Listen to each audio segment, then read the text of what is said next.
ललित के साथ है। फजल आ जाए जब भी हम ललित के साथ है भाई। ऐसा कुछ सुनने में भी आ रहा है कि फजल भी लड़ रहा है चुनाव। अरे फजल इसी कौड़ी भी फजल ऐसा क्या कर दिया फजल ने? अरे हरान को आवे यार, कांग्रेस निकाले तो पैसा खाने आए, बीजेपी का पिट्ठू है फजल।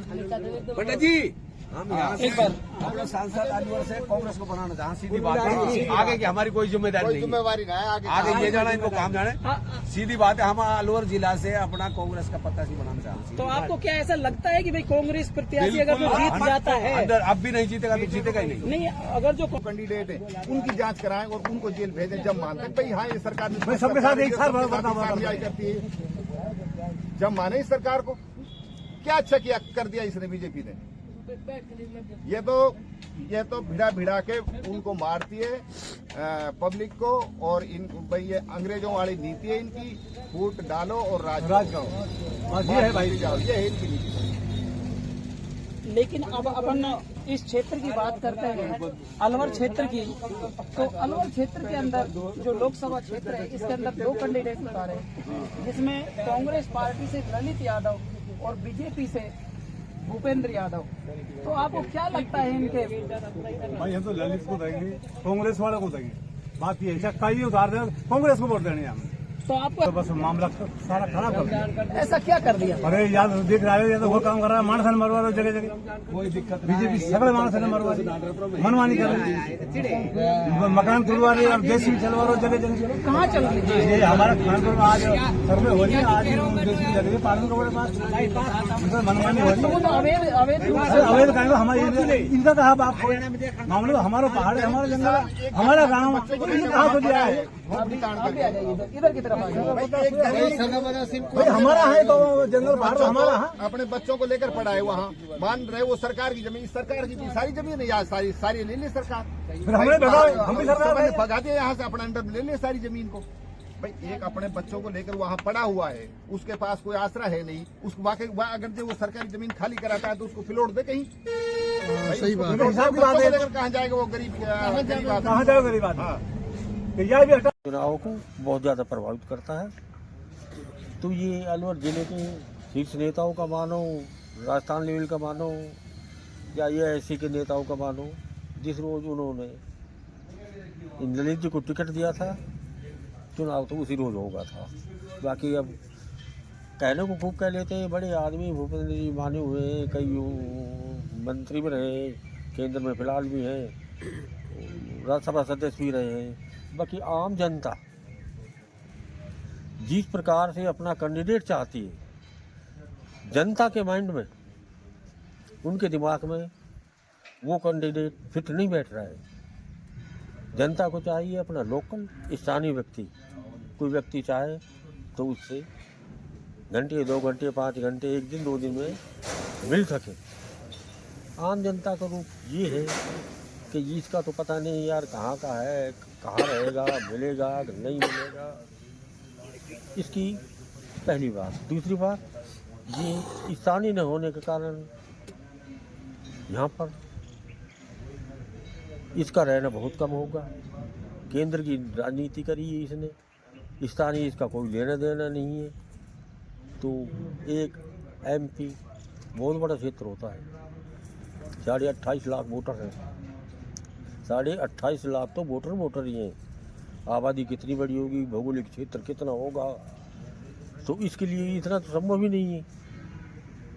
अगर महीने 2 महीने में किसी भी एक हेडक्वार्टर में चला जाएगी, संभव नहीं होगा। फिर भूपेंद्र जैसे व्यक्ति के लिए तो बिल्कुल ही नामुमकिन है। तो ये पब्लिक को अच्छी तरह मालूम है, अब ये तो बड़ा आदमी, बड़ी पॉलिटिक्स है, तो जनता का जहाँ तक मैं समझ पा रहा हूँ इसकी तरफ रुझान नहीं बैठेगा। लोगों को स्थानीय व्यक्ति चाहिए जो उसके काम में, हर सुख दुख में, और भी कुछ नहीं तो नमस्कार करने के लिए तो उपलब्ध हो ही जाए। तो वो शायद मैं समझ पा रहा हूँ भूपेंद्र जी नहीं दे पाएंगे। सबसे बड़ा बेसिक कारण ये है। दूसरा, जो मैंने जातिया की बात की, जाति की, कौम की, दूसरा कैंडिडेट इस कौम का न होता था, एक जाई वोट चले जाते थे। इस बार ऐसा होने का नहीं है। स्थानीय कैंडिडेट है, उसके रिश्तेदार भी है, परिवार भी है, मिलने वाले भी है।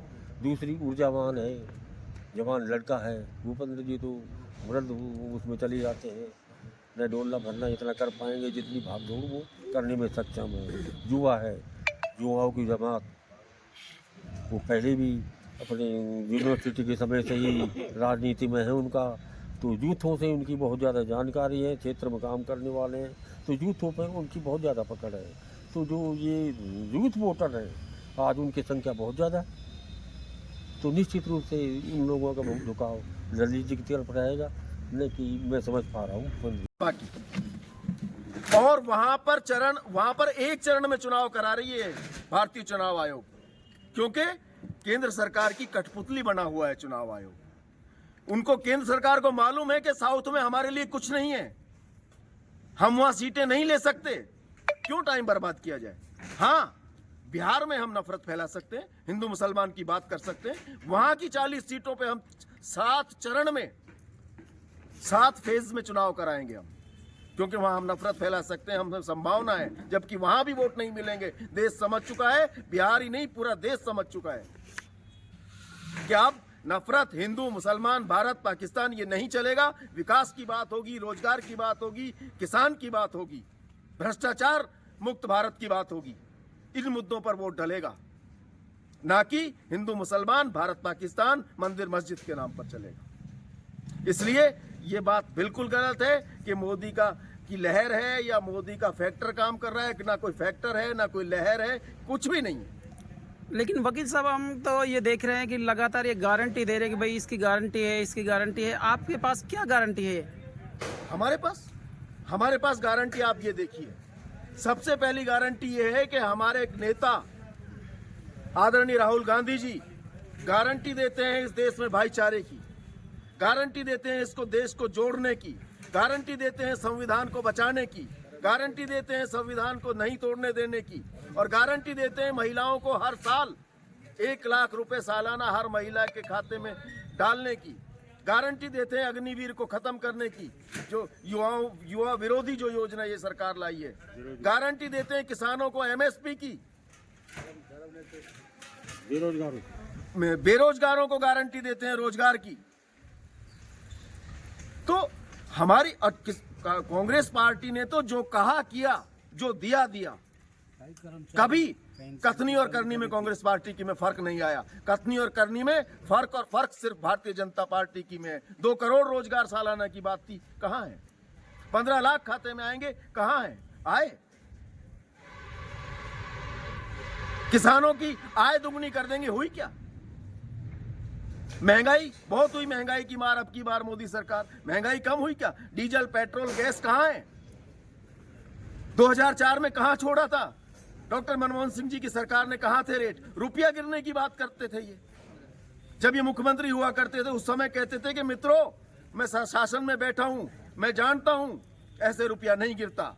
मणिपुर का क्या कारण है कि वहां का रुपया नहीं गिर रहा? श्रीलंका का क्या कारण है पाकिस्तान की करेंसी नहीं गिरती? भारत का रुपया क्यों पतला होता जा रहा है? उस वक्त ये ऐसे चिल्लाते थे। आज देखिए, अब तक के सबसे निम्नतर स्तर पर रुपया जा चुका है। मणिपुर के अंदर 77 दिन बाद जब आदरणीय सर्वोच्च न्यायालय इनको खरी खोटी कहता है, शर्मिंदा करता है, केंद्र सरकार से सवाल पूछता है, तब 77 दिन बाद वहां पर 77 दिन तक नंगा नाच होता रहा।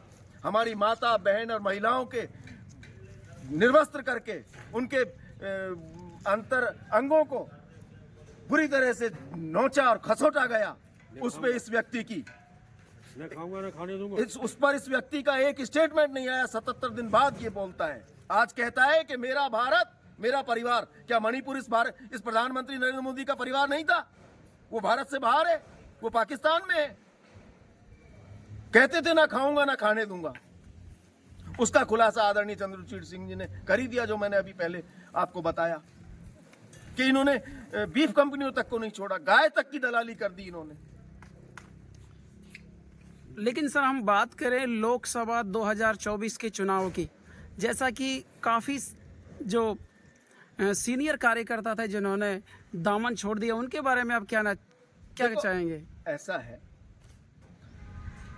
जिन्होंने जाना था वो चले गए। सीनियर थे वो तब तक जब तक कांग्रेस में थे। आप देखोगे, हम भी देखेंगे, अलवर लोकसभा क्षेत्र की जनता देखेगी, और जहां भी कांग्रेस छोड़कर जो लोग गए हैं उनका वहां पर जो सम्मान कांग्रेस में था वो वहां पर उनको नहीं मिलने वाला, और ना उनका कोई जनाधार बचा है।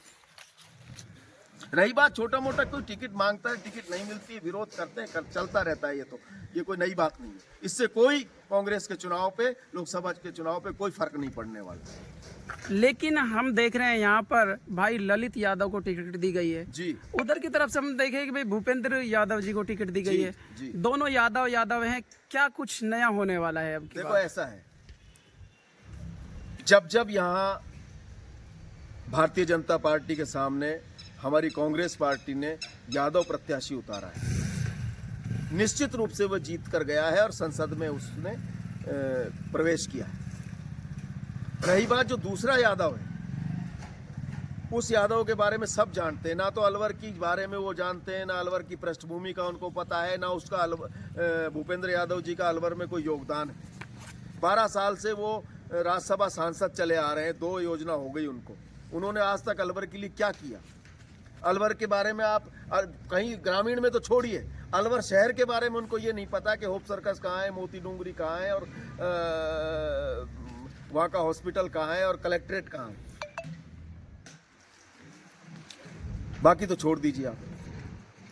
भूपेंद्र यादव जी को मोदी के करीबी माने जाता है, जी, क्या कहना चाहेंगे इसके बारे में?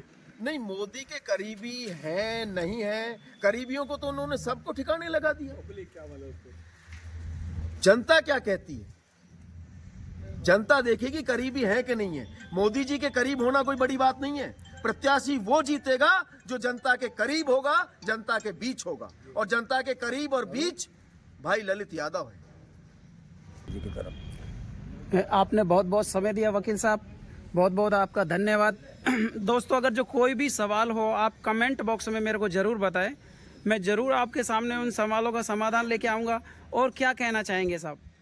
बस मेरा तो आपके चैनल के माध्यम से यही कहना है, अलवर लोकसभा क्षेत्र की जनता से और किशनगढ़ बास विधानसभा क्षेत्र की जनता से, कि आपको ये देखना है कि एक बाहरी उम्मीदवार आपके बीच में है, दूसरा भारी उम्मीदवार आपके बीच में है।